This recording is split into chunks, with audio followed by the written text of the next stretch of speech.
choose to go to the moon? Not because they are easy, but because they are hard. Roger, roll pitch. Arranca agora o 6º episódio de Cabeça na Lua, o programa da Rádio Observador que acompanha todos os dias as mais recentes novidades da missão Artemis II, e ontem foi o grande dia, 406.771 quilómetros. É esta a maior distância que o homem já esteve longe de casa. Quebra assim o registro da Apollo 13. Os 4 astronautas da nave Orion concluíram ontem um histórico sobrevoo lunar que durou perto de 7 horas, onde tiraram várias imagens do lado oculto da Lua, ou pelo menos da parte dele, porque, como já falámos, devido à escuridão, só foi possível ver cerca de 20%, aliás, desta zona da Lua. Mais uma vez, reencontro-me aqui com José Augusto Matos, é astrónomo e um incansável divulgador de ciência, tem-nos ajudado a perceber melhor esta aventura lunar. José, muito boa tarde. Olá, Ricardo, boa tarde. Os 4 astronautas da missão Artemis II ficaram incontactáveis durante cerca de 40 minutos, enquanto passaram pela face oculta da Lua. Vamos primeiro ouvir as palavras de Victor Glover, um dos tripulantes da missão, momentos antes desse momento.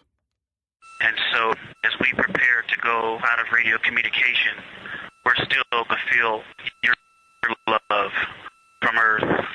And to all of you down there on Earth and around Earth, we love you from the moon. Houston copies. We'll see you on the other side. Vemo-nos do outro lado, dizia aqui o astronauta Victor Glover, numa última chamada com a sala da NASA em Houston. José Augusto Matos, a minha primeira pergunta hoje é muito simples. Correu bem este sobrevoo lunar? Sim, correu muito bem. Também a expectativa que havia é que, de facto, fosse uma passagem pelo lado oculto pacífica, e no fundo pacata. E, portanto, ninguém estava à espera que acontecesse alguma coisa de extraordinário à nave enquanto ela estava incontactável. Mas, de facto, correu muito bem e eles cumpriram as tarefas que tinham previstas, nomeadamente a observação lunar e de fotografia também lunar. E, portanto, quando surgiram do outro lado, traziam boas fotos para nós, cá na Terra, vermos e, digamos, apreciarmos. Para nos darem a conhecer também. Foi também possível ver parte do satélite natural da Terra, que habitualmente estava fora do alcance. Explique-me um bocadinho melhor isto, José. Acontece o seguinte, de facto a nossa Lua tem uma face sempre visível para nós, que é o chamado lado visível da Lua, e nós aqui da Terra nunca temos qualquer possibilidade de ver o lado oculto. Isto porquê? Porque a rotação da Terra, a rotação da Lua, aliás, é o que eu queria dizer, a rotação da Lua é igual exatamente ao período de translação à volta da Terra, ou seja, ela roda sobre si própria em 28 dias e anda também à volta da Terra em 28 dias. Isso faz com que tenhamos sempre a mesma face virada para a Terra. Ora, nós para conhecermos o lado oculto precisamos ou de uma nave ou de uma sonda, não é? Que passe pelo lado oculto e faça, digamos, esse mapeamento. O lado oculto, como eu também já referi noutros episódios, é conhecido há muito tempo, portanto, desde há muitas décadas que nós conhecemos o lado oculto e até temos um conhecimento bastante detalhado do lado oculto. Portanto, nunca tínhamos estado tão perto dele, não é? Não, também já tínhamos estado perto. O que acontece é que, neste caso concreto, como a nave ia passar por essa zona, não é? É sempre uma oportunidade para observar e para fazer imagens. Agora, os astronautas não iam descobrir nada de novo, nem estávamos à espera que descobrissem nenhuma cratera nova, nem nada disso. Aliás, este momento fica marcado também não pela descoberta de novas crateras, porque elas já eram conhecidas, como já está a dizer e bem, mas sim pela atribuição de nomes a 2 das crateras, uma delas em homenagem à falecida esposa do comandante da missão, Reid Wiseman. Perdeu a mulher, Carol, em 2020, e foi desta forma emocionada que os astronautas comunicaram essa decisão. And the second one, and especially meaningful for this crew, is a number of years ago we started this journey in our close-knit astronaut family, and we lost a loved one. And there's a feature in a really neat place on the moon. And it is on the near side, far side boundary. In fact, it's just on the near side of that boundary. And so at certain times of the moon's transit around Earth, we will be able to see this from Earth. And so we lost a loved one. Her name was Carol, the spouse of Reed, the mother of Katie and Ellie. And if you want to find this one, you look at Glushko, and it's just to the northwest of that, at the same latitude as Ohm, and it's a bright spot on the moon.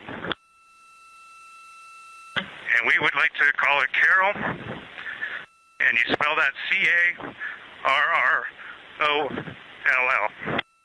Aqui um dos astronautas a comunicar esta decisão. É um momento muito emotivo, de facto. Os astronautas estão inclusive com as lágrimas nos olhos. Mas, José, pelo que percebi, estes nomes não são ainda definitivos, certo? Exatamente, ou seja, estas duas crateras que eles decidiram batizar, neste caso, elas eram conhecidas de outros mapeamentos anteriores, nomeadamente feitos por sondas espaciais. O que acontecia é que nós, do lado oculto, por exemplo, temos muitas formações lunares que, embora sejam conhecidas e já foram catalogadas e fotografadas, não têm um nome oficial atribuído. Certo. Esses nomes, existe uma entidade internacional, que é a União Astronómica Internacional, que é, no fundo, a organização que regulamenta a nomenclatura dos corpos celestes, que é, no fundo, essa União Astronómica que depois, no fundo, recebe as propostas de nomes e que aprova ou não aprova. A partir daqui irá aprovar. Claro, aqui a partir irá aprovar, e, portanto, mas só a partir do momento em que esse processo transitar na União Astronómica Internacional é que estas duas crateras terão os nomes que eles, um nome é enfim, um dos nomes, e não é referido, mas um dos nomes que está previsto é o nome da nave, que é Integridade, não é? Integrity, e o outro é, de facto, da esposa do comandante, que faleceu em maio de 2020, e que também, enfim, teria aqui uma homenagem, não é? E, portanto, também teria um nome numa cratera. É uma bonita homenagem. Durante o sobrevoo, a equipa de astronautas relata também ter visto 6 flashes perto da Lua. O que é que está aqui em causa? Calculo que não fossem os flashes das máquinas fotográficas, mas sim outra coisa. Não. Exatamente, não é mesmo das máquinas fotográficas. Era previsível que eles, quando estivessem a passar pelo lado oculto e naquela parte onde está de noite, portanto, os tais 80% que estavam na escuridão lunar, que eles pudessem ver eventualmente um impacto ou outro de meteoritos a bater na superfície lunar. Isso é possível de observar porque a Lua, como não tem uma atmosfera, digamos, espessa, nem nada que se pareça, é uma coisa, praticamente não existe atmosfera, é uma coisa muito residual à volta dela, é perfeitamente possível nós, quando um meteorito bate nessa parte escura, vermos o flash do impacto, não é? E eles, de facto, tentaram 6, pelo menos. Portanto, isso agora vai ser analisado pela equipa de ciências lunares, não é, que vai acompanhando a missão, e vamos ver se foi ou não, enfim, se foram, de facto, impactos de meteoritos ou não.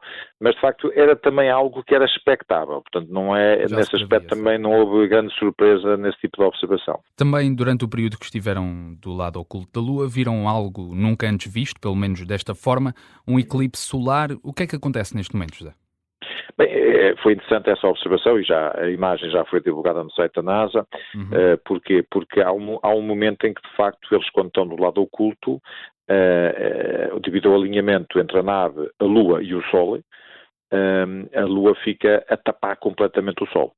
E então eles deixaram de ver o Sol. Aliás, a imagem que foi divulgada mostra o Sol realmente todo tapado e a Lua à frente dele. Até se consegue ver estrelas à volta, porque de facto, como a Lua teve esse efeito de tapar, conseguiu ali gerar condições para que na fotografia aparecessem estrelas também. É uma fotografia muito bonita, aconselhamos as pessoas a irem ver. Exatamente, muito interessante a foto.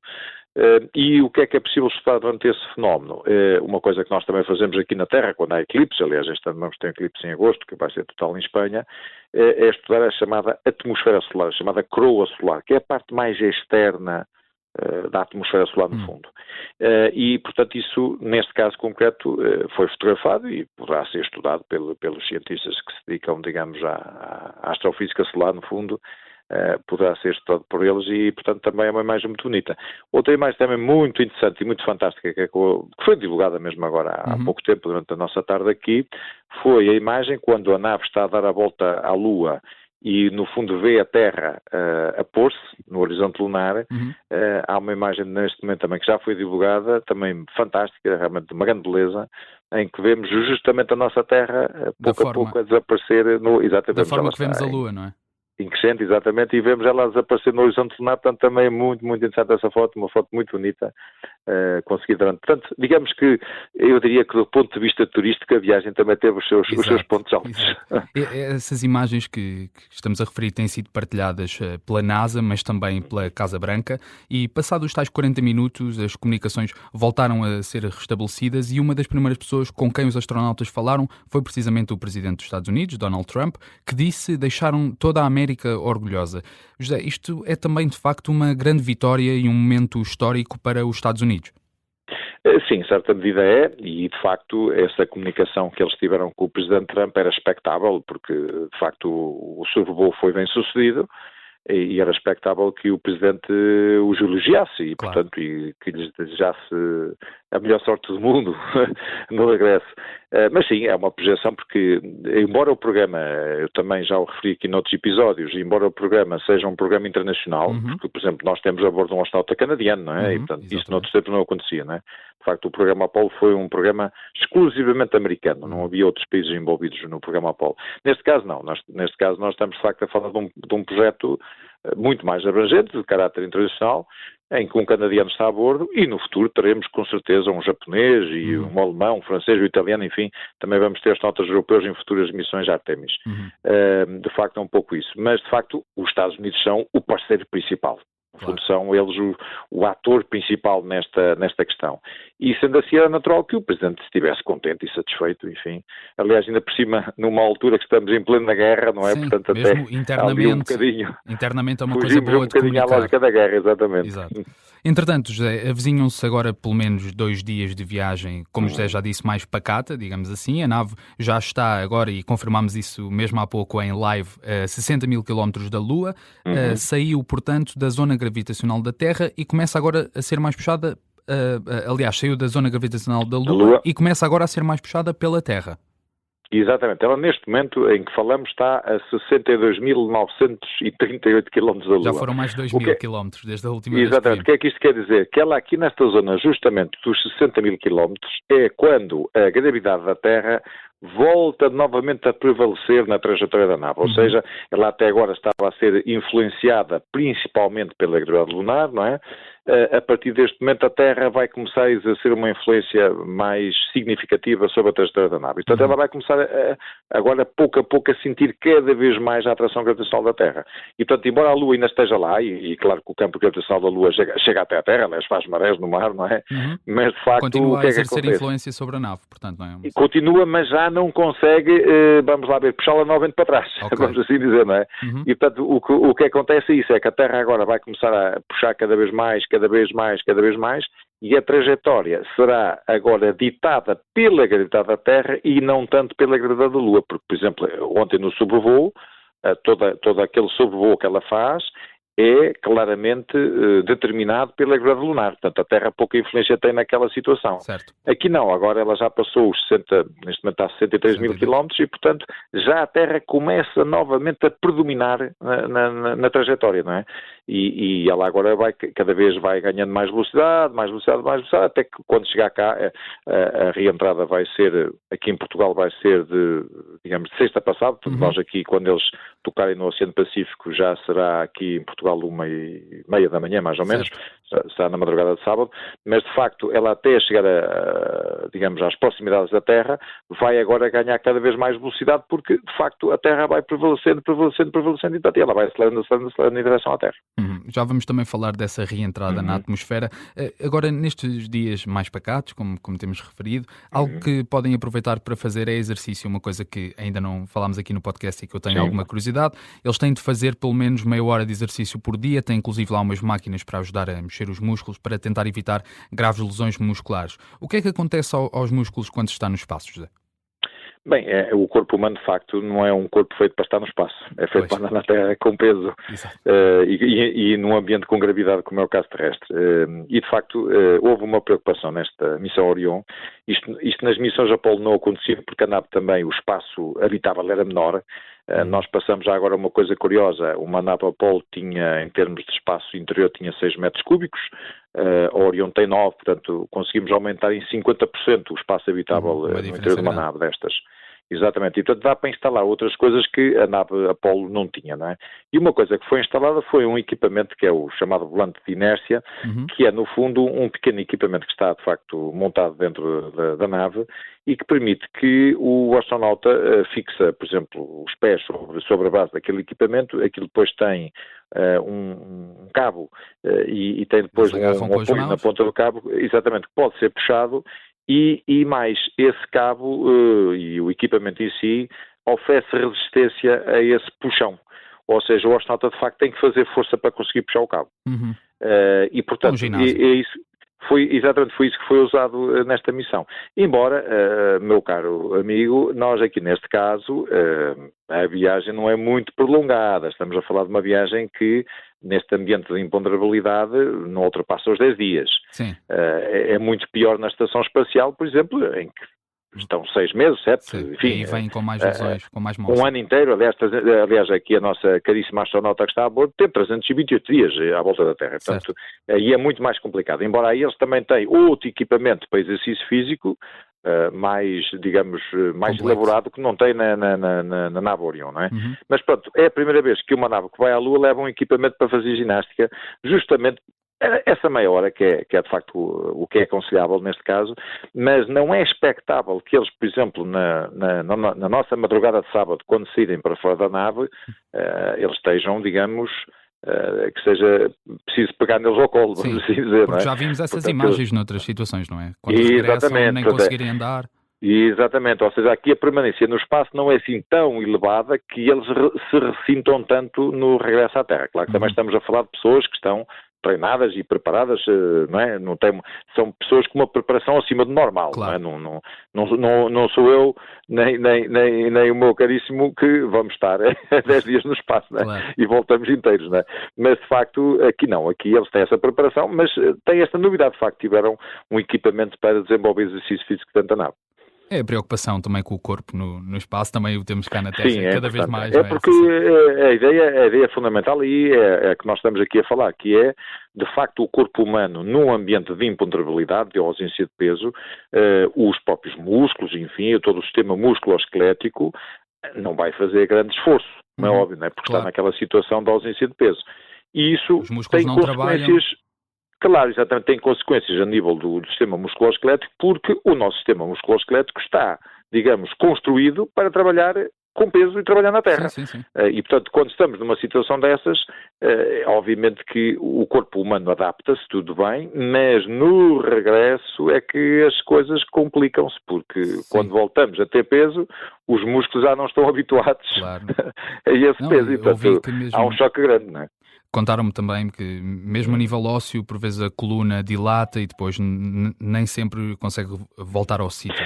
Sim, há perda depois, por exemplo, quando são permanências no espaço muito longas, como acontece na estação espacial, há mesmo consequências a outros níveis no corpo humano, por exemplo, a descalcificação dos ossos, enfim, há uma série de problemas que acontecem no corpo humano que resultam dessas longas permanências no espaço. São coisas Aqui, neste caso, é uma permanência curta, portanto também não é tão grave como está na estação espacial. São coisas que podemos guardar também para falar nos próximos episódios. Para fechar, e porque estamos a ficar sem tempo, e é algo que também vamos depois voltar a falar, está a correr tudo bem na viagem, mas ainda vai haver um momento decisivo quando reentrarem na atmosfera, altura que se deslocam a mais de 40 mil km por hora, corrijam-me se eu estiver enganado, é isto, certo?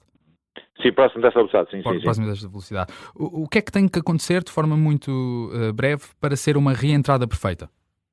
Ora bem, ela neste momento, já agora, hoje está previsto a primeira correção de trajetória, em que o motor do módulo de serviço, que é o módulo europeu, que é fabricado cá na nossa Europa, irá ser ligado para ajustar a trajetória, para a trajetória ser o mais correta possível. E é provável que ainda daqui a 2 dias, no dia 9, seja feita mais uma correção. Portanto, a previsão é de 2, 3 correções de trajetória. Já foram evitadas outras correções, não é? Que estavam previstas. Exatamente, no regresso, por acaso, no regresso, não, na ida para a Lua, melhor dizendo, Aí foi perfeito. Nem foi preciso fazer as correções, o que mostra que, de facto, todo o lançamento e depois a saída da órbita terrestre a manobra foi perfeita, não é? Uhum. Neste caso pode ser necessário, de facto. Isto porque é que é importante? Porque a nave, quando chegar aqui nas vizinhanças da Terra, tem que vir na trajetória correta. E depois tem uma outra questão que nós depois falaremos na sexta-feira, que Exatamente. é o ângulo de entrada na atmosfera tem que ser também o ângulo certo. Porquê? Se for um ângulo muito raso, a nave salta na atmosfera e volta para o espaço. Mas também se for um ângulo muito inclinado, o calor que vai ser gerado e as forças G, enfim, a aceleração que vai ser criada sobre a cápsula, também são excessivas para os astronautas. E, portanto, eles têm que ter essa reentrada, tem que ser feita mesmo de forma perfeita também, para que tudo corra bem e para que a nave chegue cá ao oceano sem grandes problemas. E aí é também uma parte melindrosa, digamos, de toda a viagem, porque, de facto, é de facto sempre uma manobra e uma reentrada que tem sempre os seus riscos, não é? E esperemos que, de facto, tudo corra bem nesse aspecto também.